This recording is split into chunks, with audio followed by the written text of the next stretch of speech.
నుంచి పాత నిబంధన గ్రంథము యెషయా గ్రంథము 41వ అధ్యాయము 8వ వచనం.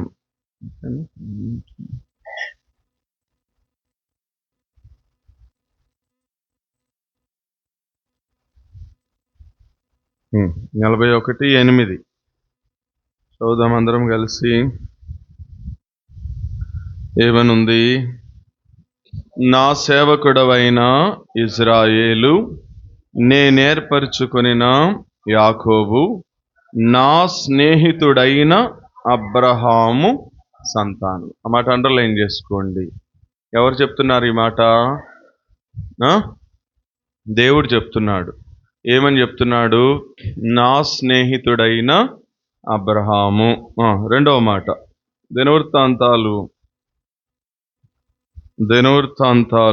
2వ గ్రంథము 20వ అధ్యాయము 7వ వచనం.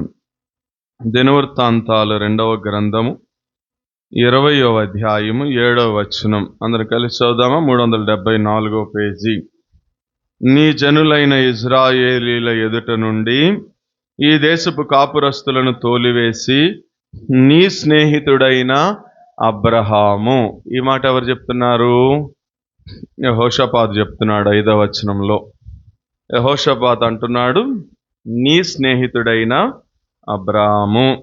3వ మాట యాకోబు రాసిన పత్రిక, కొత్త నిబంధన నుంచి యాకోబు రాసిన పత్రిక 2వ అధ్యాయము 23వ వచనం. 2:23. కాబట్టి అబ్రహాము దేవుని నమ్మెను, అది అతనికి నీతిగా ఎంచబడెను అను లేఖనము నెరవేర్చబడెను, మరియు దేవుని స్నేహితుడు అని అబ్రహాముకి పేరు కలిగింది. ఇది ఎవరు చెప్తున్నారు? యాకోబు చెప్తున్నారు. చిన్న ప్రార్థన. పరిశుద్ధుడైన తండ్రి, ప్రేమ కలిగిన రక్షకుడా యేసు ప్రభువా, మీకు వేలాది వందనాలు, స్తుతి స్తోత్రాలు చెల్లిస్తున్నాం. వ్యక్తిగతంగా నా మటుకు నా జీవితంలో కూడా ప్రభువా, నిజమైనటువంటి స్నేహితుడుగా ఉండి నన్ను విడువక ప్రేమించి నా శాపమును ఆశీర్వాదంగా చేశావు. నన్ను ప్రేమించి నన్ను మరలా తిరిగి నీ ప్రేమ చేత బ్రతికిస్తూ వచ్చినావు. చచ్చిన నన్ను తిరిగి జీవింపజేసినావు. ఈ రోజున క్రీస్తు యొక్క పరిమళ సువాసనగా మారుస్తూ వచ్చినావు. నా పాపమంతటినీ నీ మీద వేసుకున్నావు. నన్ను నీతిమంతుడిగా చేసావు. ఎన్నో కార్యాలు దేవా నా జీవితం మీరు చేశావు. శాశ్వతమైన ప్రేమతో అంతము వరకు కూడా మీరు నన్ను ప్రేమిస్తూ వచ్చాను. మీ ప్రేమంతటిని బట్టి ఏమిచ్చినా కూడా రుణస్థులను ఒప్పుకుంటూ నేను కూడా సంఘముతో కలిసి మిమ్మల్ని వ్యక్తిగతంగా ఆరాధిస్తున్నానయ్యా.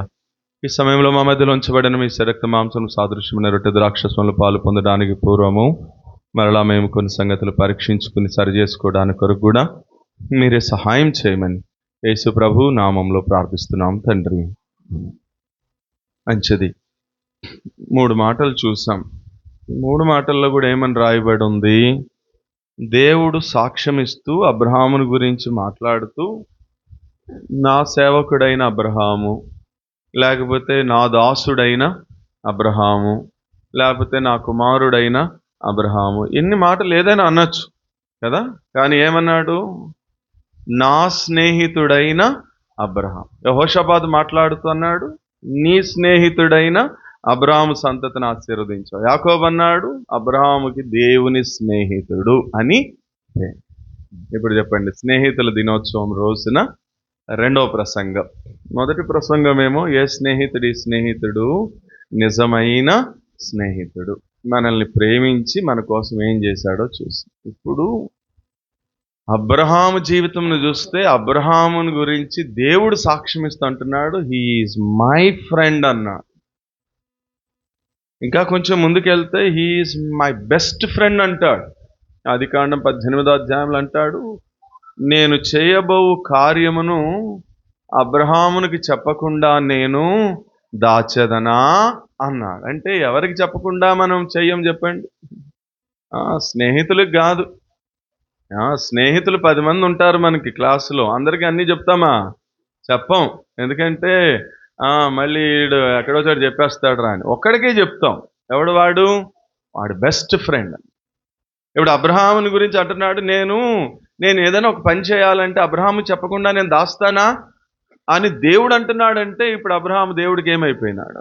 బెస్ట్ ఫ్రెండ్ అయిపోయినాడు, ప్రాణ స్నేహితుడు అయ్యాడండి, ఒట్టి స్నేహితుడు కాదు, బెస్ట్ ఫ్రెండ్, ప్రియమైనటువంటి స్నేహితుడు అయిపోయినాడు అబ్రహాం. ఎంత మంచి అనుభవం. ఇప్పుడు తలంపు ఏంటంటే, ఒకటి, ప్రభు అయిన యేసుక్రీస్తుని తన కుమారుని యొక్క సహవాసానికే దేవుడు మనల్ని పిలిచాడు, వచ్చాం. ఎప్పటి నుంచి వచ్చావు నువ్వు? నేనైతే జనవరి నెల 20వ తారీఖు 2002వ సంవత్సరం ఆదివారం మధ్యాహ్నం నుంచి వచ్చాను నేను. అంటే ఇవాళకి 23 సంవత్సరాల 7 నెలల 16 రోజులయ్యిందండి, 14 రోజులయ్యింది. అప్పటి నుంచి నేను ఆయనతో ఏం చేస్తున్నాను?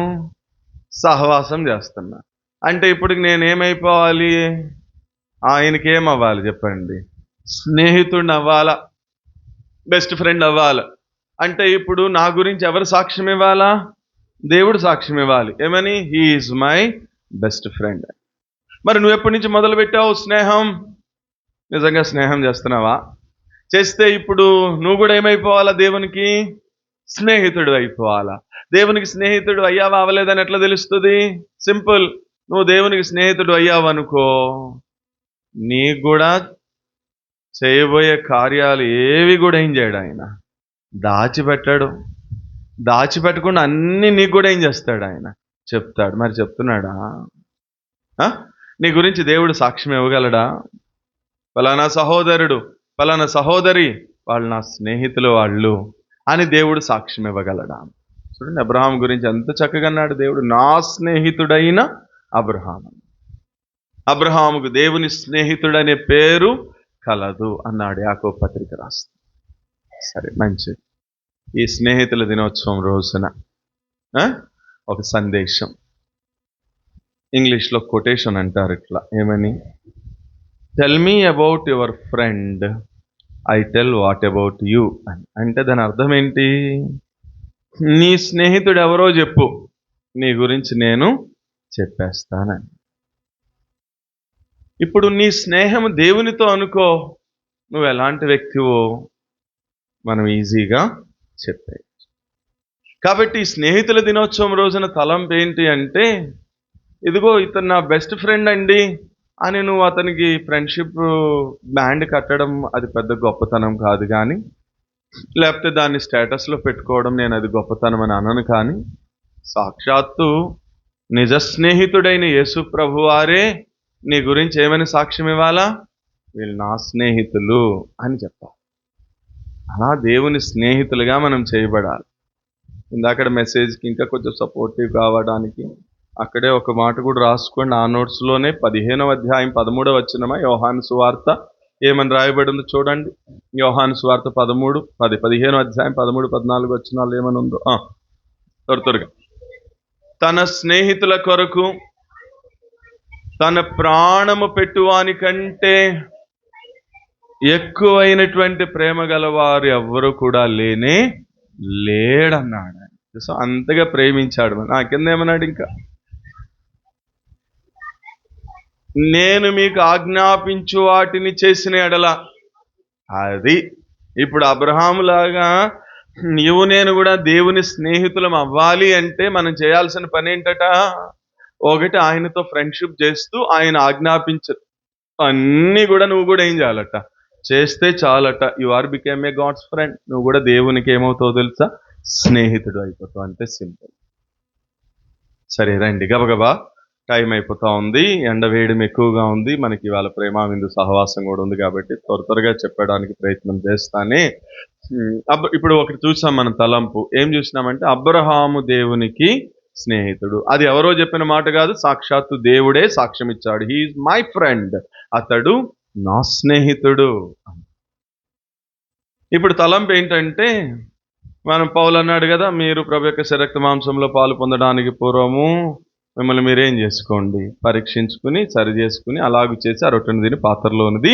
ఇప్పుడు ఏం పరీక్ష చేసుకోవాలి? ఇన్ని సంవత్సరాల నుంచి నేను స్నేహం చేస్తున్నాను, కానీ అసలు నేను దేవునికి స్నేహితుడు అయ్యానా అవ్వలేదా? అబ్రహాం ఎట్లా అయ్యాడు దేవునికి స్నేహితుడు? అబ్రహాంని గురించి దేవుడు ఎట్లా సాక్ష్యం ఇచ్చినాడు? హీఈస్ మై ఫ్రెండ్, ఇతను నా స్నేహితుడని ఎందుకు సాక్ష్యం ఇచ్చినాడు? అలా సాక్ష్యం ఇవ్వడానికి ఎట్లాంటి ఫ్రెండ్షిప్ చేసినాడు అబ్రహాము, ఎలాంటి సహవాసం చేసినాడు అబ్రహాము అని గబగబా ఆదికాండంలో నుంచి ఒక 5 మాటలు చూపించి ముగించేస్తా. 5 మాటలు చూపేటప్పుడు మీరేం చేయాలంటే, నేను కూడా ఇట్లా బ్రతికితే, ఇట్లా స్నేహం చేస్తే చచ్చిపోయే లోపు నన్ను కూడా దేవుడు ఏమంటాడు, ఇతడు నా స్నేహితుడు అని చెప్తాడు కదా. అది ఎంత గొప్ప ఆధిక్యత కదా మనకి. ఒక ప్రధానమంత్రో ఒక ముఖ్యమంత్రో ఇతను నా స్నేహితుడు అని మన గురించి చెప్పాడంటే మనం చాలా గర్వంగా ఫీల్ అవుతాం. వాళ్ళకంటే ఘనుడు ఈ దేవుడు, గొప్ప దేవుడు, సర్వశక్తిమంతుడు, యుగాలకి రాసైన దేవుడు చెప్తే అసలు ఇంకెంత ఘనత కదా. మనం ఆ పరలోక రాజ్యంలో ప్రభు న్యాయసింహాసనం ముందు నిలబడినప్పుడు బళ నమ్మకమైన మంచి దాసుడా అని అనిపించుకోవడం మాత్రమే కాదు, అక్కడ ఉన్నటువంటి కోటాను కోట్ల మంది దేవుని దూతలు, పరిశుద్ధులు, 24 పెద్దలు, కెరూబులు, సెరాపులు, వీళ్ళందరి మధ్యలో ముందు దేవుడు ఇదిగో నా స్నేహితుడు వచ్చాడు, ఈజ్ మై ఫ్రెండ్ అన్నాడు అనుకోండి, ఇంకెంత ఆధిక్యత కదా. రండి, అట్లా ఉండడానికి మనం కూడా దేవుని స్నేహితుడు లేదా దేవుని చేత నా స్నేహితుడు అని పిలువబడాలంటే అబ్రహాంలో ఉన్న 5 శ్రేష్టమైన సంగతులు త్వరగా నేను చూపించి ముగించేస్తాను. మొదటి సంగతి, ఆదికాండము 12వ అధ్యాయము 1వ వచనం. యెహోవా నీవు లేచి నీ దేశము నుండి, నీ బంధువుల యొద్ద నుండి, నీ తండ్రి ఇంటి నుండి బయలుదేరి నేను నీకు చూపించు దేశమునకు వెళ్ళుము. 4వ వచనం మొదటి భాగము. యెహోవా అబ్రహాముతో చెప్పిన ప్రకారము అబ్రాము వెళ్ళెను. చాలండి, తలంపు చెప్తాను చూడండి. మొదటి వచనంలో దేవుడు అంటున్నాడు, అబ్రహామా నువ్వు లేచి నీ బంధువులు, నీ స్వజనులు, నీ రక్త సంబంధికులు, వీళ్ళందరి వద్ద నుండి నువ్వు లేచి నేను నీకు చూపించే దేశానికి వెళ్ళు అన్నాడు మొదటి వచనంలో. అంతేనా? 4వ వచనంలో మళ్ళీ పరిశుద్ధాత్మ దేవుడే రాయించన్నాడు, అబ్రహాము యెహోవా అతనితో చెప్పిన ప్రకారము అబ్రహాం ఏం చేశాడంట, వెళ్ళాడంట. వెళ్ళు అన్నాడు కింద 4వ వచనంలో, వెళ్ళాడు. మధ్యలో ఏం జరగలేదు. ఇప్పుడు మిమ్మల్ని ఉదాహరణకి ఇప్పుడు ఇట్లా అప్లై చేస్తాను. ఇప్పుడు అఖిలేష్ గారిని పిలిచి ఒరే నువ్వు వెళ్ళు అంటాను నేను. అప్పుడు తర్వాత లైన్లో నేను చెప్పగలనా, నేను వెళ్ళు అన్నాను వాడు వెళ్ళాడు అని చెప్పగలమా? చెప్పలేం. మధ్యలో ఏం జరుగుతుంది, ఆడు నన్ను 10 ప్రశ్నలు వేస్తాడు. ఏం ప్రశ్నలు వేస్తాడు? 1 ఎక్కడికి వెళ్ళాలి, 2 ఎందుకు వెళ్ళాలి, 3 ఎలా వెళ్ళాలి, 4 నేను వెళ్ళాలి ఎప్పుడు వెళ్ళాలి, 5 నేను వెళ్ళాలంటే డబ్బులు నువ్వు ఇస్తావా ప్రసాదం కలిస్తాడా, 6 నేను అక్కడికి వెళ్ళిన తర్వాత నన్ను అక్కడ ఎవరు రిసీవ్ చేసుకుంటారు, నా ప్రాణ స్నేహితుడు తిమోతి వస్తాడా లేకపోతే తీతు వస్తాడా, పౌలు వస్తాడా, అదో ప్రశ్న. 6 7 నేను అక్కడికి వెళ్తే నాకు షెల్టర్ ఎక్కడ ఉండాలి, 8 నాకు భోజనం పెట్టేవాళ్ళు ఎవరైనా ఉన్నారా లేదా, 9 నాకు వసతి ఇచ్చేవాళ్ళు ఎవరైనా ఉన్నారా లేదా. అసలు ఇవన్నీ కాదు అంకుల్, అసలు 10వది ప్రాముఖ్యమైన సంగతి ఏంటంటే, అసలు నువ్వు పంపించే చోటకి నా ఫోన్కి సిగ్నల్ వస్తుందా రాదా చెప్పు ముందు. అది ఈ ముందు 9 ఉన్నా లేకపోయినా నేను బ్రతకగలను, కానీ నా ఫోన్కి సిగ్నల్ లేకపోతే నేను అక్కడే బ్రతకలేను అని ఏం చేస్తాడు చెప్పండి, 10 ప్రశ్నలు వేస్తాడు. కానీ అబ్రహాము వేసాడా? అబ్రహాముని గురించి రాస్తూ హెబ్రీ గ్రంథకర్త అంటాడు, అతడు ఎక్కడికి వెళుతున్నాడో విశ్వాసమును బట్టి తాను ఎరుగకయే దేవుడు వెళ్ళమన్నటువంటి స్థలానికి ఏం చేసినాడట, వెళ్ళిపోయా. ఇప్పుడు ఇందులో ఏముంది చెప్పండి? ఇన్ని ప్రశ్నలు 10 ప్రశ్నలు అడక్కోకుండా తాను ఎక్కడికి వెళ్తున్నాడో కూడా ఎరగక అంటే తెలియకోకుండా దేవుడు వెళ్ళమన్నాడు, వెళ్తా ఉన్నాడు. అంటే ఇప్పుడు అబ్రహాముకు ఉన్నటువంటి ఒక లక్షణాన్ని మనం బయటికి తీస్తే ఏమనొచ్చు చెప్పండి? ఎందుకు స్నేహితుడయ్యాడు అబ్రహాము? విధేయత, ఒబీడియన్స్. దేవునికి స్నేహితుడు అవ్వాలంటే నీకు ఉండాల్సిన మొదటి లక్షణం ఏంటో తెలుసా? ఒబీడియన్స్. అంతే. ఒరే నువ్వు అడవిలోకి వెళ్ళి సేవ చేయరా అంటే ఏం చేయాలా? వెళ్ళాలి. మరి అక్కడ ఎట్లా ప్రభువా, జంతువులు ఉంటాయేమో, చచ్చిపోతామేమో, అక్కడ తినటానికి ఏమి దొరకదు మాకు, మరి అక్కడేమో గబుక్కుని వర్షం పడిందంటే తలదాచుకోవడానికి నీడ ఉండదు, ఏముండదు, కాలు జారిపోతామేమో, పడిపోతామేమో, చచ్చిపోతామేమో అని ఇన్ని ప్రశ్నలు దేవుడిని అడిగి మళ్ళీ దేవుడు ఏం పర్వాలేదురా, నీకు అన్ని నేను సమకూరుస్తాను, ఇస్తాను రా అని వెళ్ళేది విధేయత కానీ. అంటే నా జీవితంలో నేనేం చెప్పాలనుకున్నానంటే, నువ్వు కూడా దేవునికి ఒక ప్రియమైనటువంటి స్నేహితుడిగా మార్చబడాలి అంటే నీకు నాకు ఉండాల్సినటువంటి మొట్టమొదటి ప్రాముఖ్యమైనటువంటి లక్షణం ఏంటి అంటే ఒబీడియన్స్. ఏ దేవునితో అయితే స్నేహం చేయడానికి నువ్వు పిలువబడ్డావో, ఏ దేవునితో అయితే స్నేహం చేయడానికి నువ్వు వచ్చావో, ఏ దేవునితో అయితే ఇన్ని సంవత్సరాల నుంచి సియోన్లో నువ్వు స్నేహం చేస్తున్నావో, ఆ దేవుడు వాక్యమై ఉన్నటువంటి దేవుడు వాక్యము ద్వారా నీకు ఒక మాట చెప్తే ఖచ్చితంగా చావైనా బ్రతుకైనా, అది నష్టమైనా లాభమైనా కీడైనా మేలైనా సరే చచ్చినట్లు దానికి ఏం చేయాలి, నువ్వు ఇదే చూపించాలంతే. అప్పుడే నువ్వేమవుతావు తెలుసా, దేవునికి స్నేహితుడు అవుతావు. అబ్రహాము ఊరికే దేవునికి స్నేహితుడు అవలా, తాను ఎక్కడికి వెళుతున్నాడో ఎరుగకయే బయలుదేరి వెళ్ళాడట. వెళ్ళిపోయినాడు అబ్రహాం అంతే. కాబట్టి మొదటిది విధేయత అండి. యేసుప్రభు వారి గురించి కూడా మాటలు రాయబడి ఉన్నాయి. హెబ్రీ పత్రిక 5వ అధ్యాయం 8వ వచనంలో రాయబడి ఉంటుంది, ఆయన కుమారుడై ఉండియు తాను పొందిన శ్రమల వలన విధేయత నేర్చుకొనెను అని రాయబడి ఉంటుంది. ఫిలిప్పీ పత్రిక 2వ అధ్యాయం 8వ వచనంలో రాయబడి ఉంటుంది, ఆయన శిలువ మరణం పొందునంతగా విధేయత చూపించను. అందుకని సమూయేలు మొదటి గ్రంథం 15వ అధ్యాయం 22వ వచనం ఆఖరి భాగంలో రాయబడి ఉంటుంది, బలులు అర్పించుట కంటే ఆజ్ఞను గైకొనటియు పొట్టేళ్ల కొవ్వు అర్పించుట కంటే దేవుని మాటకి విధేయత చూపించుట శ్రేష్టము. అందుకని ఇంగ్లీష్లో దాంట్లో నుంచే వచ్చింది quotation, obedience is better than sacrifice. Obedience is must and sure. ఒక స్నేహంలో ఆ స్నేహము బలపరచబడాలి, లేదా ఆ స్నేహం ఒక ఆత్మీయమైన స్నేహం అయి ఉండాలి, ఆ స్నేహము ఒక నిజమైనటువంటి స్నేహం అయి ఉండాలి, ఆ స్నేహము దేవునితో స్నేహం చేసేటటువంటి ఆధిక్యత అనుభవం ఉండాలి అంటే ఆ స్నేహంలో మొదట ఉండాల్సింది ఏంటి అంటే విధేయత. అది లేనంత వరకు కూడా నువ్వు దేవునికి స్నేహితుడిగా మార్చబడనే. ఇప్పుడు పరీక్ష చేసుకో. ఇన్ని సంవత్సరాలు స్నేహం చేస్తున్నావు కదా, దేవుడికి చెప్పిన మాటలన్నిటికీ విధేయత చూపించినావా? నువ్వు విధేయత చూపిస్తే నువ్వు దేవుని స్నేహితుడివే. చాలా మంది నన్ను అడిగారు, నువ్వు ఇంత బాగా చెప్తావు కదా వాక్యం, అక్కడక్కడ అటు ఊర్లమ్మట బడి తిరుగుతావు ఎందుకు, ఇక్కడ ఉండరా, అది చర్చిలో ఎవడు లేడుగా, ఇక్కడ ఉండు, నీకు కావాలంటే పైన ఒక గది వేస్తాం, ఇక్కడ ఉండు, మీ అమ్మ నాన్న కూడా ఇక్కడ పెట్టుకో, ఇక్కడ ఉండి ఇక్కడ మా వాళ్ళకి వాక్యం చెప్పు అన్నా. అప్పుడు నేను అవసరమైతే నీ పేరు మీద రాసి ఇచ్చేస్తాం ఆస్తి అంతా అన్నాను. అప్పుడు నేను అన్నాను, నేను మీ మాటకి విధేయత చూపించలేనండి.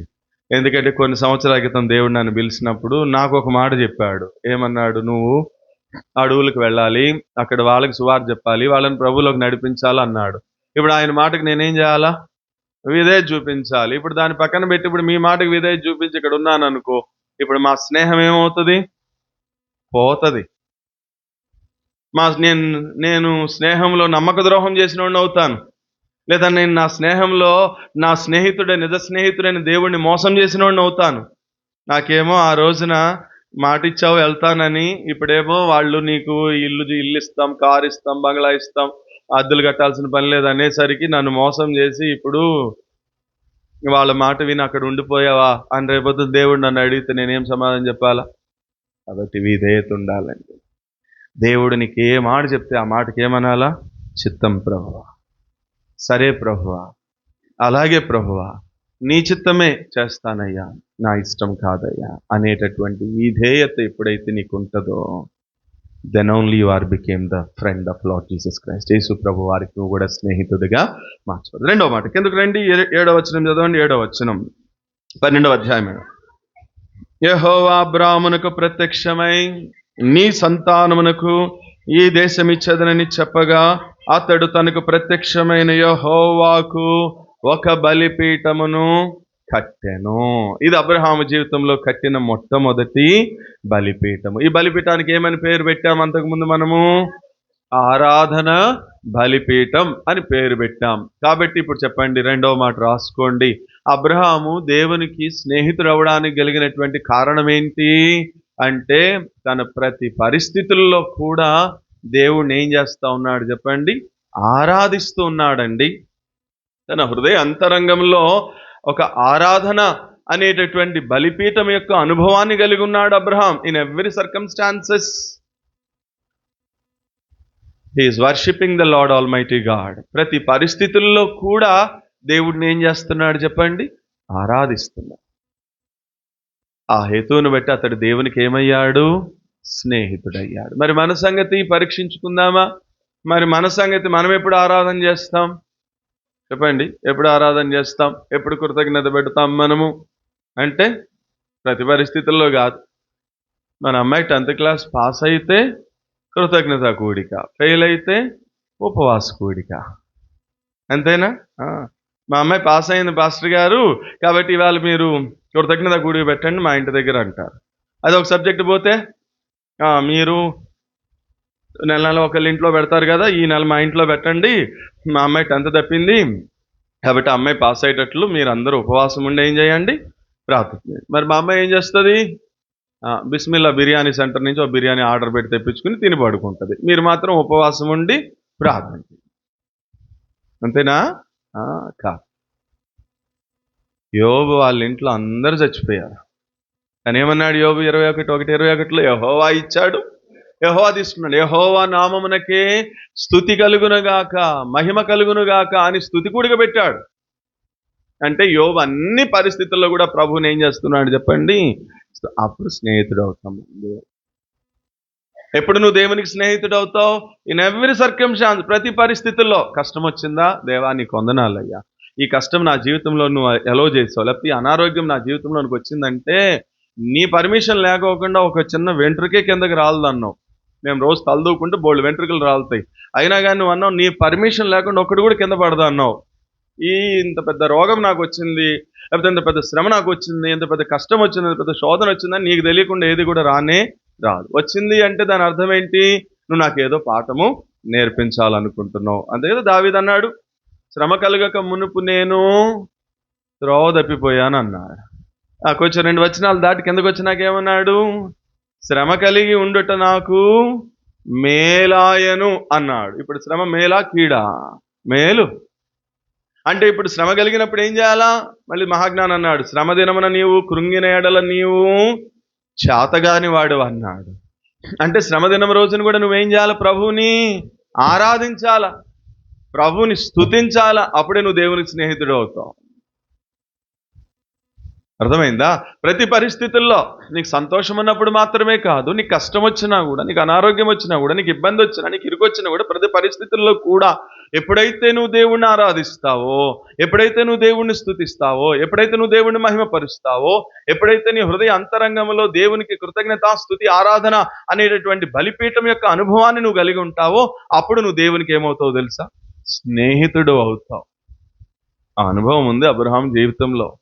12వ అధ్యాయం 7వ వచనంలో నీ సంతానమునికి దేశం ఇస్తానన్నాడు, వెంటనే ఒక బలిపీఠాన్ని కట్టిస్తాడు.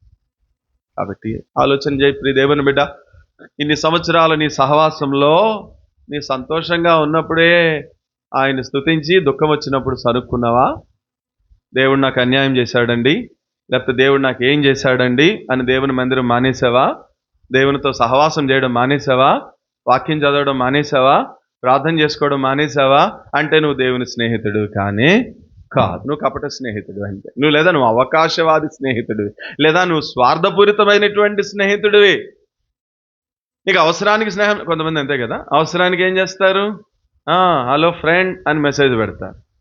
వీడు మెసేజ్ పెట్టాడు అంటే మొత్తానికి వీడికి ఏదో అవసరం రా అని మనకు అర్థమవుతుంది.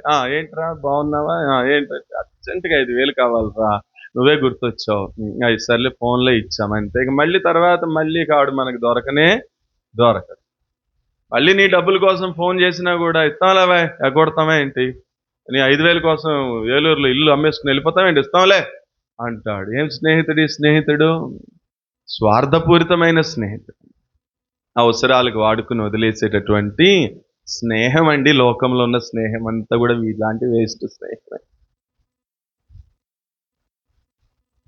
మనుషులు ప్రేమించి వస్తువులు ఏం చేసుకోవాలట? వాడుకోవాలట. ఇప్పుడు రివర్స్ అయింది. వస్తువుల్ని ఏం చేస్తున్నారు?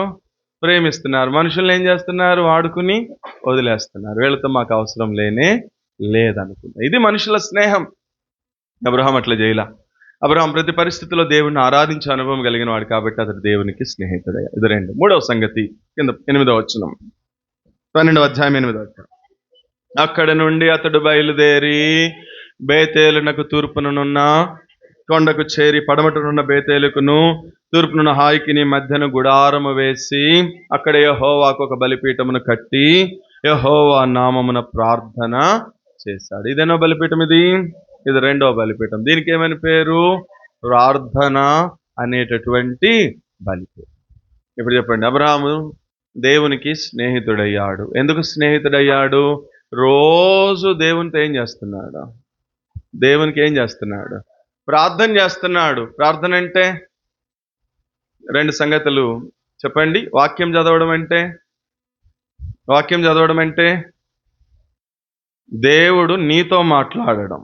ప్రార్థన చేయడం అంటే నువ్వు దేవునితో మాట్లాడు. ఇప్పుడు అబ్రహాం ఏం చేస్తున్నాడు? రోజు దేవునితో ఏం చేస్తున్నాడు? రోజు మనం ఎవరితో మాట్లాడతాం చెప్పండి? అమ్మా నాన్నతో మాట్లాడకపోయినా కానీ ఎవరితో మాట్లాడతాం? ఫ్రెండ్ అండి, వాడు నా ఫ్రెండ్ అండి. అందుకని ఏం చేస్తాం? రోజు ఫ్రెండ్, ఎక్కడున్నావు ఫ్రెండ్? తిన్నావా ఫ్రెండ్? ఉన్నావా ఫ్రెండ్? ఎక్కావా ఫ్రెండ్? దిగావా ఫ్రెండ్? అంట. రోజు ఎవరితో మాట్లాడతాం? రోజు ఫ్రెండ్తో మాట్లాడు కదా. ఇప్పుడు అబ్రహాం ఎవరితో మాట్లాడుతున్నాడు? రోజు దేవునితో మాట్లాడుతున్నాడు. అంటే ఇప్పుడు దేవునికి ఏమైపోయినాడు? స్నేహితుడు. మనం పరీక్ష చేసుకుందామా? ఇప్పుడు నువ్వు మాట్లాడుతున్నావా మరి దేవునితో రోజు? నేను ఈ ఫ్రెండ్తో మాట్లాడుతున్నావా అని అడగట్లా, లోక సంబంధమైన వ్యక్తులతో. దేవునితో మాట్లాడుతున్నావా రోజు అని అడుగుతున్నా నేను వ్యక్తిగతంగా. అదే నిన్న అకుల గారి ఇంట్లో చెప్పిన వర్తమానం. The personal relationship with God. దేవునితో వ్యక్తిగతమైనటువంటి ప్రార్థనా సహవాసం కలిగి ఉండాలా ప్రతి విశ్వాసి కూడా. ఉందా అనుభవము? రోజు దేవునితో నువ్వు మాట్లాడుతున్నావా? దేవా అని పిలవంగానే దేవుడు వస్తున్నాడా? బిడ్డా ఏంటి చెప్పు అని వస్తున్నాడా? ఆ అనుభవం లేకపోతే మనం ఎప్పటికీ దేవునికి స్నేహితులం కానే కాదు. ఆదివారం ఒక రోజు వచ్చి 1 గంట దేవునితో మాట్లాడి వెళ్ళిపోతే నువ్వు ఎప్పటికీ దేవునికి స్నేహితుడు కానే కాదు. జాగ్రత్త విశ్వాసి.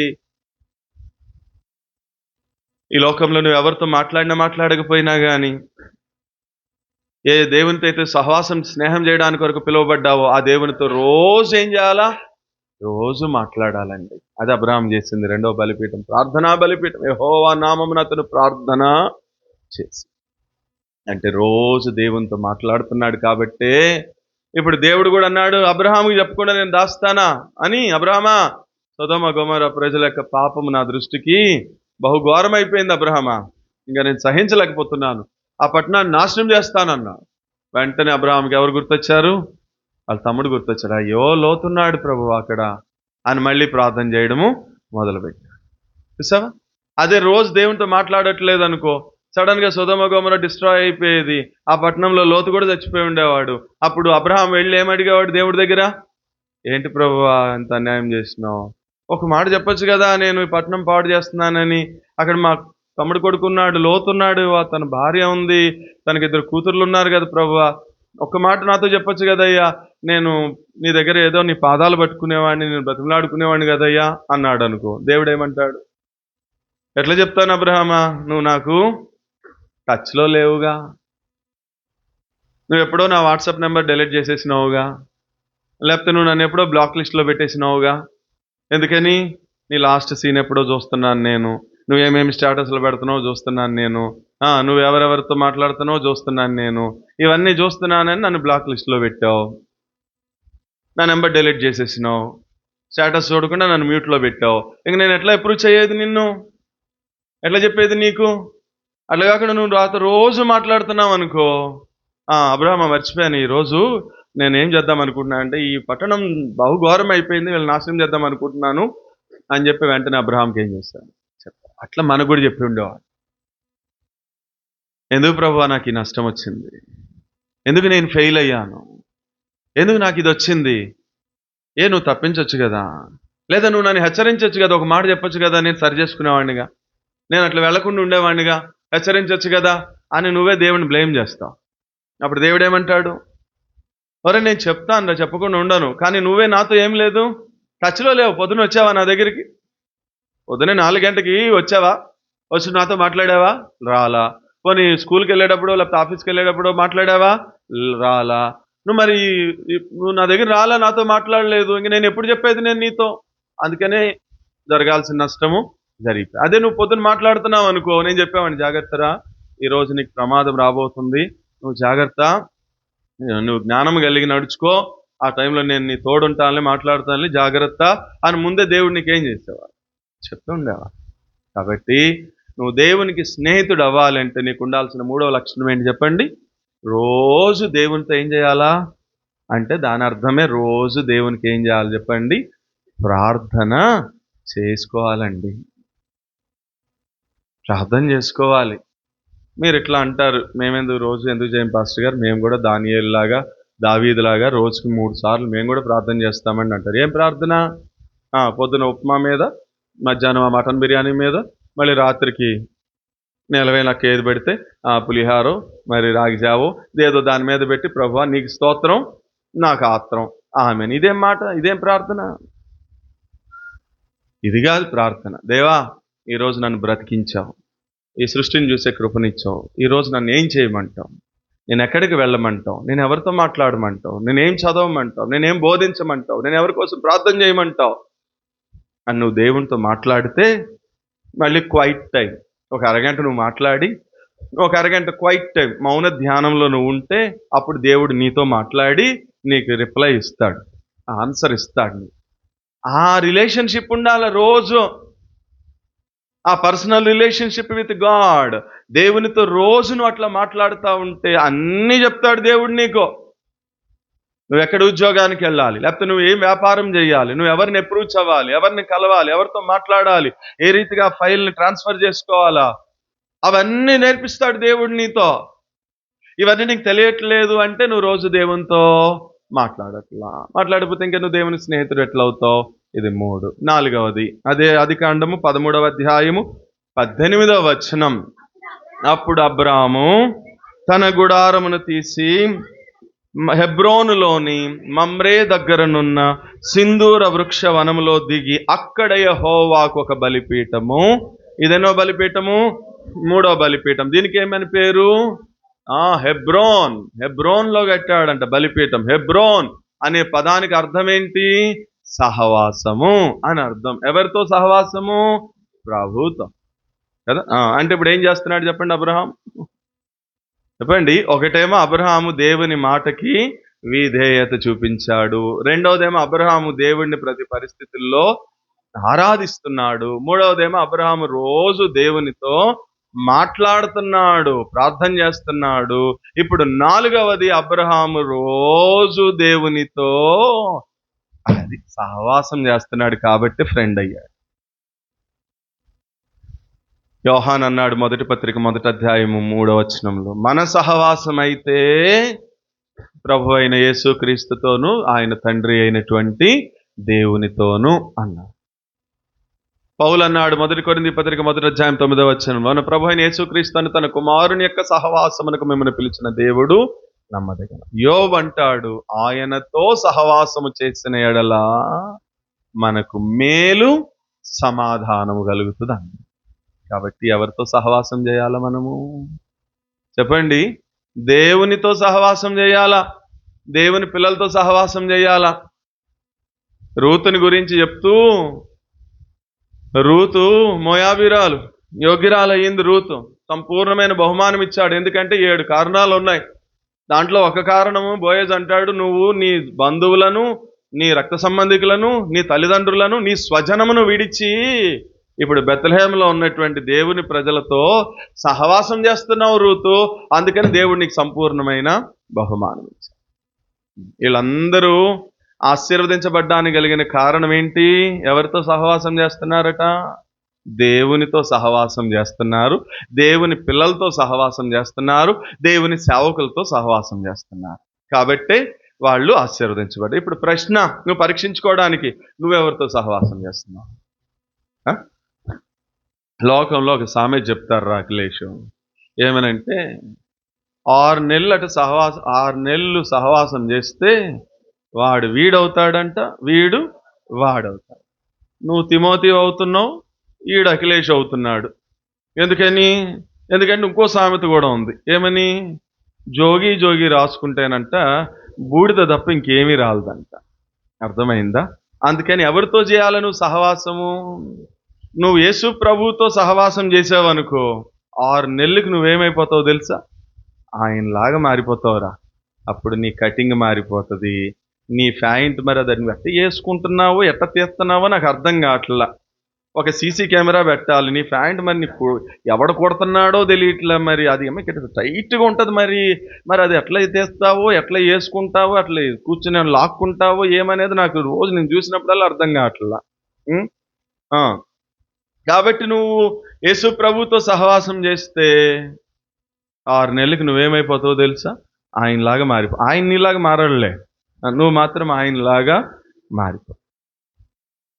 కాబట్టి అబ్రహాము ఎవరితో సహవాసం చేస్తున్నాడట? దేవునితో సహవాసం చేస్తున్నాడు కాబట్టి స్నేహితుడయ్యాడండి. చూడండి, ఆదికాండం 18వ అధ్యాయం 1వ వచనంలో ఇదిగో ఇదే హెబ్రోనులోని మమ్రే దగ్గర ఏం చేస్తున్నాడు అబ్రహాం? చూడండి, అబ్రహాము ఎండవేళ గుడారపు ద్వారమందు కూర్చుండి ఉన్నప్పుడు యెహోవా అతనికి, అక్కడ ఆగండి, చూసావా? ఆ మమ్రేలో ఈ హెబ్రోన్లోనట అబ్రహాము ఎండవేళ కూడా ఎవరితో సహవాసం చేస్తున్నాడంట? దేవునితోనే సహవాసం చేస్తుంటే జరిగిన అద్భుతం ఏంటో తెలుసా? సాక్షాత్ ఇప్పుడు దేవుడే అబ్రహాము వాళ్ళ ఇంటికి వచ్చేసాడు, కనిపించాడండి అక్కడ వెంటనే. ఇంకా అబ్రహాముకి ఇంకా అస్సలు ప్రాణం లేచినంత పని అయింది. ముసలోడు అబ్రహాము, అప్పటికే 90 సంవత్సరాలు వచ్చేసినాయి. అయినా కానీ ఆ కింద మీరు చదివితే ఎప్పుడైతే తన స్నేహితుడైనటువంటి అబ్రహామును దేవుని చూశాడో అబ్రహాము, అక్కడ రాయబడి ఉంటది, పరిగెత్తుకుని వెళ్ళాడట ముసలాయన. అంటే నువ్వు నీ బెస్ట్ ఫ్రెండ్ని చూస్తే నువ్వు ఎంత ఇప్పుడు ఎవరులే ఆనంద్, ఇప్పుడు అంత ఉత్తి ఫ్రెండ్లే. ఒరే ఫ్రెండ్, నేను ఇక్కడ దిగాను, నన్ను ఇంటి దగ్గర దించరా అంటే ఏమన్నాడు నీ ఫ్రెండ్? నేను పనిలో ఉన్నాను రా అన్నాడు. అట్లా కాదు, ఆ రోజుల్లో ఫ్రెండ్ని చూస్తారు, నా ఫ్రెండ్ వచ్చాడని పరిగెత్తుకుని వెళ్ళి బ్యాగ్ తీసుకుని వచ్చి ఇంట్లో పెట్టాడు, మంచినీళ్ళు ఇచ్చి కూర్చోబెట్టి ఇసునకారు పెట్టి ఇసిరేవాళ్ళు. ఇప్పుడు ఏమి లేదు, ఉత్తుత్తి ఫ్రెండ్షిప్లే ఇప్పుడు అన్ని కదా. అబ్రహాం అట పరిగెత్తుకుని వెళ్ళాడట, పరిగెత్తుకుని వెళ్ళి కాళ్ళు కడుక్కోమని నీళ్ళు ఇచ్చి బలవంతం చేశాడంట ఫ్రెండ్ని. ఏమని? నువ్వు మా ఇంట్లో కొంచెమే, ఎక్కువ పెట్టను నేను, కొంచెం తిను అన్నాడట. కానీ చేసింది మాత్రం ఎంత చేసినాడు? చాలా పెద్ద భోజనం చేసినాడు. 3 మానికల పిండి ఇచ్చినాడు షారాకి. 3 మానికల పిండి అంటే ఎన్ని రొట్టెలు అవుతాయి? ఎంతమంది తింటారు తెలుసా మీకు? ఆడవాళ్ళని అడుగుదాం, మీరు చెప్తే మీరే రొట్టెలు చేసేవాళ్ళు అవుతారు. 3 మానికల పిండి ఇచ్చి రొట్టెలు చేయమంటే ఎన్ని అవుతాయి? ఆడు డీమార్ట్లో ఇంత చిన్న ప్యాకెట్ తెచ్చారు, దానికి వీళ్ళు 40 గులాబ్ జాములు చేశారు. ఒక ప్యాకెట్కి 40 చేశారు. 3 మానికల పిండి ఇస్తే ఎన్ని రొట్టెలు అవుతాయి? వచ్చింది ఎంతమంది? 3. 3 మానికల పిండి ఇచ్చాడు, ఎంతమంది తినొచ్చో తెలుసా? 3 మానికల పిండితో 300 మంది తినొచ్చు. మరి వచ్చింది 3గా, ఎందుకని అంత ఇచ్చినాడు? అబ్రహాం వాళ్ళ ఇంట్లో 318 మంది స్టూడెంట్స్ ఉన్నారు. తన ఇంట పుట్టి అలవర్చబడినటువంటి యోధులు ఉన్నారు అబ్రహాం దగ్గర. ఇప్పుడు వాళ్ళందరినీ పిలుచుకొచ్చాడు అబ్రహాం. పిలిచి, ఒరే నా స్నేహితుడు వచ్చాడురా, ఇవాళ నా బెస్ట్ ఫ్రెండ్ వచ్చాడురా మా ఇంటికి, ఆయన సర్వశక్తిమంతుడు, ఆయన వచ్చాడంటే ఊరికే బోడు, ఏదో ఒక వర్తమానం చెప్తాడురా మనల్ని బలపరిచి వెళ్తాడురా అని 318 మందిని దోడుకొచ్చాడు. ఇప్పుడు అంత పెద్ద విందు చేశాడు, చాలా సంతోషపడ్డాడు. ఇది సహవాసం అంటే. అబ్రహాము అట్లా దేవునితో సహవాసం చేసిన కారణాన్ని బట్టి షారా కూడా తన భర్త మాట విని కష్టం అనుకోలే. ఎండవేళ ఎవరైనా వచ్చారనుకోండి, జనరల్గా సిస్టర్స్ ఏమంటారు చెప్పండి? ఈడేటర్ ఇప్పుడు వచ్చాడు, అన్ని తినేసి కడిగేసినాక వచ్చాడు, ఇప్పుడు ఎవడు వండుతాడు? అవునా కదా? అందులో రెండవది వచ్చింది ఎవరి తాలూకా? ఎవరి తాలూకా? అబ్రహాం తాలూకా. అస్సలు ఒప్పుకోరా. ఏదైనా అమ్మ మీ అమ్మ వచ్చింది, లేకపోతే మీ నాన్న వస్తున్నాడు అంటే మా నాన్న వస్తున్నాడా అని గబగబా లేచి ఒంట్లో బాగపోయినా సరే నువ్వు కోడిదా కుక్కందా మేకందా అని చెప్పి దాన్ని వేసి వండుతారు. వచ్చింది ఎవరు? భర్త తాలూకా వాళ్ళు. మీ వాళ్ళు కదండి బాబు, నా తలనొప్పిగా ఉంది ఇప్పుడు అన్ని తినేసి అక్కడ ఆర్డర్ పెట్టండి, లేకపోతే హోటల్ అక్కడే పెట్టేసి బస్ స్టాండ్ దగ్గర హాయ్ హోటల్ ఉంటుంది దాంట్లో పెట్టి తీసుకొచ్చేయండి అంటారు. కానీ షారా అట్లా అనలా. షారా కూడా ఆతిథ్యం ఇచ్చింది, షారా కూడా ఆహ్వానించింది, ప్రేమించింది. వాళ్ళ జీవితంలో చూసి ఎంత గొప్ప కార్యం చేశారు. అబ్రహాం ఏమో దేవునికి స్నేహితుడని పేరైతే, షారాకేమో తన జీవితంలో ఇంక ఇట్స్ ఇంపాసిబుల్ నాకు పిల్లలు పుట్టడం అనుకున్న దాన్ని దేవుడు ఏం చేసినాడు? సాధ్యం చేసినాడు. షారా, నువ్వు నన్ను మీ ఇంటికి పిలిచావు, నాకు భోజనం పెట్టావు, కాబట్టి నేను ఊరికి వెళ్ళట్లా, నీకు ఒక వాగ్దానం చేసి వెళ్తున్నాను. మీ ఎదుటికి మళ్ళీ నేను వచ్చేసరికి నీ ఒడిలో ఒక మగబిడ్డ ఉంటాడు. అసాధ్యం దేవునితో మనం సహవాసం చేస్తే. అదే కదా అన్నాడు ప్రభు ప్రకటన గ్రంథం 3:21లో, నేను రోజు ఏం చేస్తున్నాను? మీ హృదయం అనే తలుపు తడుతున్నాను, ఎవరైనా నన్ను పిలిచి తలుపు తెరిచి ఆహ్వానిస్తే నాతో అతడు, అతనితో నేను, ఇద్దరం కలిసి ఏం చేస్తాం? సహవాసం. అదే ప్రేమావిందు సహవాసం, ఫెలోషిప్ విత్ గాడ్. దేవునితో సహవాసం చేస్తే నీ జీవితంలో కూడా వచ్చే మేలేంటో తెలుసా? ఒకటి, నువ్వు దేవుని స్నేహితుడు అని పిలువబడుతూ మాత్రమే కాదు, నీ జీవితంలో ఇది అసాధ్యం, నాకు ఈ ఉద్యోగం రాదు, లేకపోతే నాకు ఈ రోగం స్వస్థపరచబడదు, నాకు ఇక ఇది జరగదు అనుకున్న దాన్ని కూడా దేవుడు ఏం చేస్తాడు? సాధ్యం చేస్తాడు. ఇక్కడ ఇంకో మాట చెప్పనివ్వండి. 19వ అధ్యాయం, పక్క అధ్యాయంలోనే 19వ అధ్యాయం చూడకండి, నా వైపు చూడండి. 19వ అధ్యాయంలో పాపం దేవుడు ఇట్లా అనుకుని ఉంటాడు, సరే ఇక్కడ దాకా వచ్చాము, అబ్రహాం వాళ్ళ ఇంటికి వెళ్ళాము, పక్కనే లోతున్నాడు, వాడింటికి కూడా వెళ్ళి చిన్న ప్రార్థన చేసి వెళ్దాం, వాడెలా ఉన్నాడో చూద్దాం అని అనుకుని ఉంటాడు బహుశా. కానీ ఈ లోపు వెళ్దాం అనుకునే లోపు ఆయన ఎవరితో సహవాసం చేస్తున్నాడట? ఆయన అప్పటికే ఊరి గవిన్ దగ్గరికి వెళ్ళిపోయాడు. రచ్చబండ ప్రోగ్రాంలో హాస్పిటల్ వేసి కూర్చున్నాడు. ఆ ఊరోళ్ళతో కలిసి బ్రతుకు జట్కాబండి అనే ప్రోగ్రాంలో రచ్చబండ కార్యక్రమంలో తీర్పులు చెప్తున్నాడు అన్నయ్య. అప్పుడు వెంటనే దేవుడు అనుకున్నాడు, వీడు దేవునితో సహవాసం చేయట్లే, అప్పుడు నేనెందుకు వెళ్తాను, నేను వెళ్ళను లేరా అని ఆగిపోయాడు. చూసావా వాళ్ళ ఇంట్లో ఏం జరిగింది? ఒకటి, భార్య ఉపస్తంభం అయిపోయింది. 2, ఇద్దరు కూతుర్లు భ్రష్టులైపోయినారు. 3, శాపగ్రస్తమైనటువంటి మోయాబీలు అమ్మోనీల సంతానానికి కారకుడయ్యాడు లోతు. ఎంత నష్టం వచ్చిందో చూడండి. 2 కంపేర్ చేసుకోండి మీరు. ఇతను సహవాసం చేస్తున్న కారణాన్ని బట్టి దేవుడు వాళ్ళ ఇంటికి రావడానికి ఇష్టపడ్డాడండి. ఈ రోజున దేవుడు నీ ఇంటికి రావడానికి ఇష్టపడుతున్నాడా? ఆలోచన చేయి బిడ్డ. ఎట్లా వస్తాడు దేవుడు నీ ఇంటికి? రాజా క్రిస్టియన్ వస్తే కాదు మీకు ఆశీర్వాదం, సాక్షాత్తు దేవుడు రావాలా మీ ఇంటికి, అప్పుడు ఆశీర్వాదం. దేవుడు రావాలంటే 2 కంపేర్ చేసుకోండి మీరు ఇంటికి వెళ్ళినాక. మధ్యాహ్నము ఎండవేళ మమ్రే సింధూరపు వనంలో మమ్రే గుడారం దగ్గర అబ్రహాము దేవునితో సహవాసం చేస్తున్నాడు కాబట్టి దేవుడే వెళ్ళిపోయాడు వాళ్ళకి. ఆ పక్క అధ్యాయంలో లోతు వాళ్ళ ఇంటికి వెళ్దాం అనుకుంటే లోతు సహవాసం చేయట్లా, లోతు ఊరి వాళ్ళతో సహవాసం చేస్తున్నాడు, లోకస్తులతో సహవాసం చేస్తున్నాడు, దేవునికి విరోధమైన సహవాసం చేస్తున్నాడు. దేవుడు వెళ్ళడానికి ఇష్టపడలా. వీళ్ళింట్లోకి దేవుడు వెళ్ళిన కారణాన్ని బట్టి అసాధ్యమైనది సాధ్యమైంది, వీళ్ళింట్లోకి దేవుడు రాని కారణాన్ని బట్టి మొత్తం శాపగ్రస్తం అయిపోయింది, భ్రష్టత్వమే అయిపోయింది, నష్టం అయిపోయింది. అంట మన ఇంట్లో కూడా అంతే. ఆ రోజున జక్కయ్య ఇంటికి వెళ్ళడానికి యేసుప్రభు ఇష్టపడ్డాడు. ఏమన్నా చెప్పినాడా యేసుప్రభు? ఏమల్లా, వాడే చెప్పేస్తున్నాడు. ఏమని? ప్రభువా, నేను అన్యాయస్తుంది, అన్యాయంగా తీసుకున్నా. వాళ్ళు 100 రూపాయలు కట్టాలంటే లేదు ఫైన్ పడింది, 400 కట్టని, 400 అన్యాయంగా తీసుకున్నాను, నేను అన్యాయస్తున్నాయ్యా, నన్ను క్షమించు. ఎవరెవరి దగ్గర తీసుకున్నాను మొత్తం వాళ్ళకి రిటర్న్ ఇచ్చా, మొత్తం ఆడే చెప్పేసినాడు. అప్పుడు అన్నాడు, నేడు నేను నీ ఇంట ఉండాలి. ఇతడు కూడా అబ్రహాము యొక్క కుమారుడు, ఈ ఇంటికి నేడు రక్షణ. చెప్పండి, మన ఇంటికి రావడానికి ఇష్టపడుతున్నాడా దేవుడు? మన ఇంట్లో ఎన్ని అన్యాయమైనవి ఉన్నాయి చెప్పండి కదా. మీరు జెహోషమ్మాకి వెళ్తే, చెన్నై జెహోషమ్మాకి వెళ్తే ఎంట్రన్స్లో రైట్ సైడ్ ఒక బావి ఉంటుంది. ఆ బావి ఇప్పుడు లేదులే, పూడ్చారు. అంతకుముందు బాగున్నప్పుడు బక్సింగ్ గారికి నిలబడి బలవర్తమానం చెప్పినాడంట, మన ఇంట్లో అన్ని అన్యాయమైనవి ఉంటే యేసుప్రభు ఎట్లా వస్తాడు ఇంట్లోకి. ఒకళ్ళ ఇంటికి, కొంతమంది ఇంటికి వెళితే నాకు వాళ్ళ ఇంట్లో ఎక్కువ అంత మెడిసిన్ ఎక్కువ కనిపిస్తూ ఉంటుంది, ఏంట్రా ఇన్ని మెడిసిన్ వీళ్ళ ఇంట్లో ఉన్నాయి అని ఆలోచన చేస్తే, వీళ్ళు హాస్పిటల్లో వర్క్ చేసే స్టాఫ్ నర్సు, గవర్నమెంట్ హాస్పిటల్లో ఉన్న మందులన్నీ ఎక్కడికి వచ్చినాయి, మన ఇంటికి వచ్చేసి.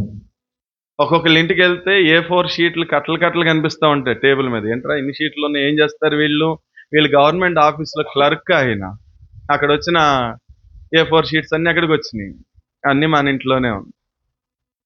అట్లా చాలా సంగతులు చెప్పినాడంట ఆయన. ఈ రోజున ఎవరెవరింట్లో అన్యాయమైనటువంటి వస్తువులు ఉన్నాయో అవన్నీ మీ మీద మాట్లాడుతున్నాయి, అవన్నీ ఉంటే యేసుప్రభు మీ ఇంటికి రాడు, పరీక్షించుకుని అలాగూ చేసి ఆ రొట్టెను తిని ఆ పాత్రలను తాగండి అని మోకరించాడంట. మీలో ఎవరైనా సిద్ధపడిన వాళ్ళు చెయ్యొత్తండి, ఎవడు చెయ్యొత్తట్లేదంట. ఆ రోజు చెయ్యెత్తకుండా మొత్తం పరిగెత్తుకుని ఇంటికి వెళ్ళి ఎవరెవరింట్లో ఏమేమి అన్యాయంగా ఉన్నా అవన్నీ తీసుకుని వచ్చి ఆ యెహోవా షమ్మా బావిలో వేశారంట. అన్నీ ఆ బావిలో వేస్తే అప్పుడు ఆ బావిని పూర్తి చేశారు. దాని చుట్టూతో ఫెన్సింగ్ వేసి ఇప్పుడు మనం వెళ్తే అది సాక్ష్యార్థమైనటువంటి బావి. లోతు ఇంటికి వెళ్ళలా యేసు ప్రభు. కారణం ఏంటి? సహవాసము లే. నువ్వెవరితో సహవాసం చేస్తున్నావు బిడ్డ? దేవునితోనేనా? దేవుని సేవకులతోనేనా? దేవుని ప్రజలతోనేనా? కాబట్టి నువ్వెవరితో సహవాసం చేస్తే వాళ్ళు వస్తారు నీ ఇంటికి. నువ్వు దేవునితో సహవాసం చేస్తే దేవుడు వస్తాడు. సైతాన్తో సహవాసం చేస్తే ఎవరు వస్తారు మీ ఇంటికి? వాడే వస్తాడు. కాబట్టి జాగ్రత్త. ఇది 4. 5వది 22వ అధ్యాయం 9వ వచనం. ఆదికాండం 22వ అధ్యాయము 9వ వచనం. త్వరగా. అలాగూ వారిద్దరూ కూడి వెళ్ళి దేవుడు అతనితో చెప్పిన చోటికి వచ్చినప్పుడు అబ్రాము అక్కడ బలిపీఠమును కట్టిన. ఇదేనో బలిపీఠము, 4వ బలిపీఠం. ఈ బలిపీఠం పేరేంటి? సమర్పణ బలిపీఠం. చెప్పండి, ఎందుకు అబ్రహాము దేవునికి స్నేహితుడయ్యాడు? 1, విధేయుడు అబ్రహాము. 2, ఆరాధికుడు అబ్రహాము. 3, ప్రార్థనాపరుడు అబ్రహాము. 4, సహవాసం చేసేవాడు అబ్రహాము. 5, సమర్పణ కలిగిన వాడండి అబ్రహాము. ఇందాకడ చూసాం, ఆయన నిన్ను ప్రేమించాడు, నీతో సహవాసం చేయడానికి ఇష్టపడ్డాడు, నిజమైన స్నేహితుడు కాబట్టి నీ కొరకు తను తానేం చేసుకున్నాడు? అర్పించుకున్నాడు. ఇప్పుడు అబ్రహాము దేవునితో సహవాసం చేస్తున్నాడు కాబట్టి దేవుడు అడిగిన దాన్ని ఏం చేయలేదు అబ్రహాము? ఇవ్వనల్లా, కాదనలా. ఏం చేస్తున్నాడు? ఆ సమర్పించుకోవడానికి ముందుకు వచ్చాడు. జనరల్గా అయితే మనమైతే ఏమనే వాళ్ళం? అబ్రహాము, దేవుడా ఏంటయ్యా ఇది, 100 సంవత్సరాల వయసులో నేనేం అడగలేదు, నిన్ను నువ్వే నాకు ఇస్తానన్నావు, పిల్లల్ని ఇచ్చావు, షారా నోట నవ్వు ఉంది ఇప్పుడు, అందుకని ఇస్సాకని పెట్టుకున్నావు వాడికి పేరు, చాలా సంతోషంగా ఉంది. ఇప్పుడు సడన్గా నువ్వు వాడిని తీసుకొచ్చి బలియమన్నావు. షారాకి తెలిస్తే షారా ఏమైపోతుంది? పిచ్చిదైపోతుంది. అయ్యా షారాకి చెప్పకుండా తీసుకొస్తున్నాను, షారా తెలిస్తే పిచ్చిదైపోతుంది. ఇప్పుడు నేను మళ్ళీ రిటర్న్ ఇంటికి వెళ్తే ఏం చెప్పాలా? ఏడి నా బిడ్డ ఏడి, ఇస్సాకు ఏడని అడిగితే నేనేం చెప్పాలి షారాకి? ఏంటి ప్రభువా, దయచేసి ఒక్కసారికి అర్థం చేసుకో, వాడిని షారా దగ్గర వదిలేస్తాను, నేను వస్తాను ప్రభువా, అవసరమైతే నా ప్రాణం ఇస్తాను నీకు, నన్ను తీసేసుకో, నేను నీకు బలిగా అర్పణగా అర్పించుకుంటాను అన్నాడా? అనలా. ఏమన్నాడు? సరే ప్రభువా, నువ్వు నా కొడుకుని అడిగావు, నేను ఇస్తానయ్యా అని బలిపీఠం కట్టి దాని మీద ఏం చేసినాడు? అంటే ఏ హృదయం కలిగినోడు? పరీక్ష చేసుకుందామా ప్రభు వల్ల పాలు పొందడానికి పూర్వము? పౌలు అన్నాడు రోమాపత్రిక 12వ అధ్యాయం 1వ వచనం, సజీవ యాగముగా మిమ్మల్ని మీరే దేవునికి బలిగాను అర్పణగాను ఏం చేసుకోండి? అర్పించుకోండి. మరి నువ్వు అర్పించుకుంటున్నావా? నీ స్నేహితుడి కోసము, నీ స్నేహితుడు నీ కోసము తను తాను అర్పణగా బలిగా అర్పించుకున్నాడని ప్రభుని ఆరాధన చేశావు కదా. మరి నీది కూడా నిజమైన స్నేహం అయితే, నువ్వు కూడా దేవుని స్నేహితుడని పిలువబడాలంటే మరి నువ్వు అర్పించుకుంటున్నావా? నిన్ను నీవు సజీవ యాగముగా బలిగా పరీక్ష చేసుకో. ఉందా ఇటువంటి సమర్పణ? ఏం సమర్పణ? ప్రాణం సంగతి పక్కనే పెట్టు. ఏమి సమర్పణ? నీ డబ్బు ఏమన్నా సమర్పిస్తున్నావా దేవునికి? 8,000 సంపాదిస్తున్నావు నెలకి, ఉద్యోగంలో ఎంత, వ్యాపారంలో ఎంత, సైడ్ బిజినెస్ ఎంత, వడ్డీలు ఎంత, ఎన్ని బిజినెస్లు వస్తున్నాయి, ఎంత సంపాదిస్తున్నావు, దాంట్లో ఎంత సమర్పిస్తున్నావు చెప్పు. నీ గుండె మీద చెయ్యేసి చెప్పబ్బా. నువ్వు ఏమి సమర్పించుకున్నావు నీ స్నేహితుడి కోసము? డబ్బు సమర్పించలా. 2, నీ సమయం ఏమన్నా సమర్పించావా దేవునికి? ఏం ఎంతసేపు చూసినా ఏదమ్మా ఇవాళ బాగా బిజీ అంకులు, చాలా అప్లికేషన్లు ఉన్నాయంట, బిజీనే, ఇక సమయం అంతా బిజీనే.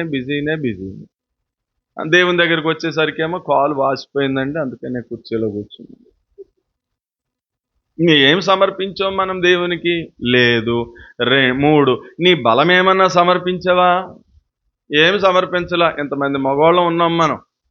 ప్రతిసారి ఆ గడ్డి పీకేయడానికి ఆయన పిలిస్తే ఆయనకి 600 ఇచ్చి పాపం అది మొత్తం పీకించాలి. ఎందుకని? మన బలం సమర్పించేది లేదు, మన సమయం సమర్పించేది లేదు, మన డబ్బు సమర్పించేది లేదు, మన జ్ఞానం సమర్పించేది లేదు, ఏమీ సమర్పించట్లా. ఏం సమర్పించాం చెప్పండి? నేను ఏమైనా డీమార్ట్కి వెళ్ళి సరుకులు తేవడానికి ఏమైనా వచ్చావా? రైతు బజార్కి వెళ్ళి కూరగాయలు తేవడానికి ఏమైనా వచ్చావా? గులాబ్ జామ్ చేయడానికి ఏమైనా వచ్చావా? పొద్దున్నే కూరగాయలు కోయడానికి ఏమైనా వచ్చావా? ఆ వంట మేస్త్రి పని ఆపి కోస్తా ఉంటే నేను కోద్దామా అని దిగబోతున్నాను రంగంలో. తప్పేముంది? మన పని మనం చేసుకుంటే. దేవుని పని. పిఏ స్వామి గారు ఆయన పెళ్లికి ఆయనే కూరగాయలు కోసుకుని మొత్తం అన్నీ చేసి 9 వరకు అన్ని ఆయనకు అందజేసి అప్పుడు స్నానం చేసేది కూర్చున్నాడట, ఆయన సాక్ష్యంలో చెప్తారు. మరి ఆ దేవుని పని. మీరందరూనేమో 7 అయినా రావట్లేదు, 8 అయినా రావట్లేదు. మరి ఏం చేయాలి? ఏం సమర్పించుకున్నావు నువ్వు చెప్పు? దేవునికి మనం ఏం సమర్పిస్తున్నావు మనము? ఇంకా నువ్వు దేవుని స్నేహితుడు అవ్వడానికి. అబ్రహాము తన ఒక్కగానొక్క కుమారుడు, తను ప్రేమించే కుమారుడు, అదే నువ్వు ప్రేమిస్తున్నటువంటి నీ కుమారుడైన ఇస్సాకు నాకు బలివ్వాలన్నాడు. ఇచ్చేస్తాను ప్రభువా అన్నాడు. అది సమర్పణ అంటే, అది స్నేహం అంటే. ఒట్టి మాటలు చెప్తాం కదా, ఫ్రెండ్ నీకోసం నా ప్రాణమైన ఇస్తాను ఫ్రెండ్ అంటాం. ఏమి ఇవ్వం మరి.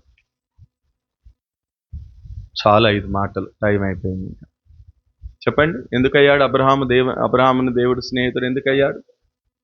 1, విధేయత. తన స్నేహితుడంటే దేవుడంటే విధేయత, దేవుని మాటకి విధేయత చూపించాడు. 2, దేవుణ్ణి ప్రతి పరిస్థితుల్లో ఆరాధించాడు. రోజు దేవునితో మాట్లాడుతున్నాడు, అంటే ప్రార్థన చేస్తున్నాడు. 3, రోజు దేవునితో, రోజు.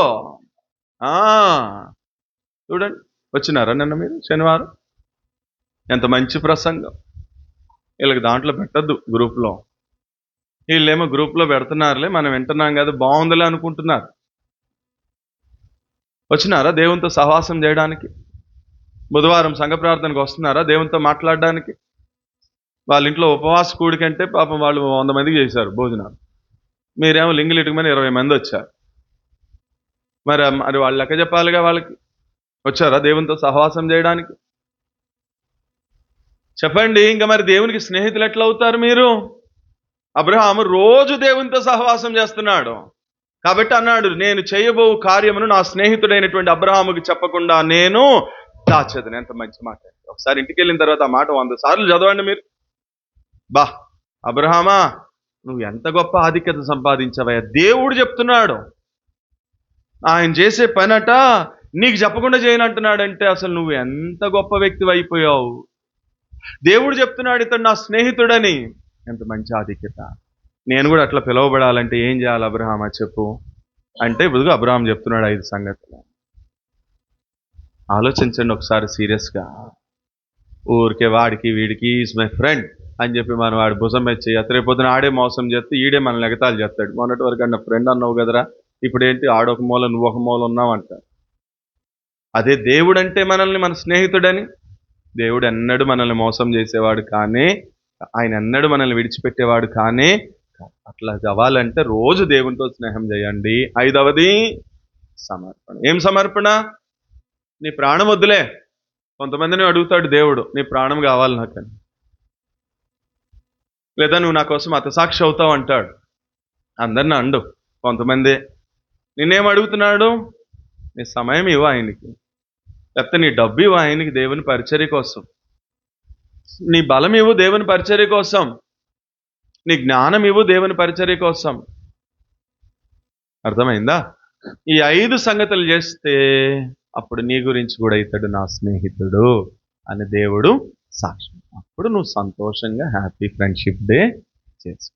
అట్లా లేకుండా ఉత్తుత్తి కొటేషన్లు, ఉత్తుత్తి పోస్టర్లు ఇవి పెట్టుకుంటే దానివల్ల మనకి ఏం ప్రయోజనం అనేది లేనే లేదు. దేవుడే నిజమైన స్నేహితుడు.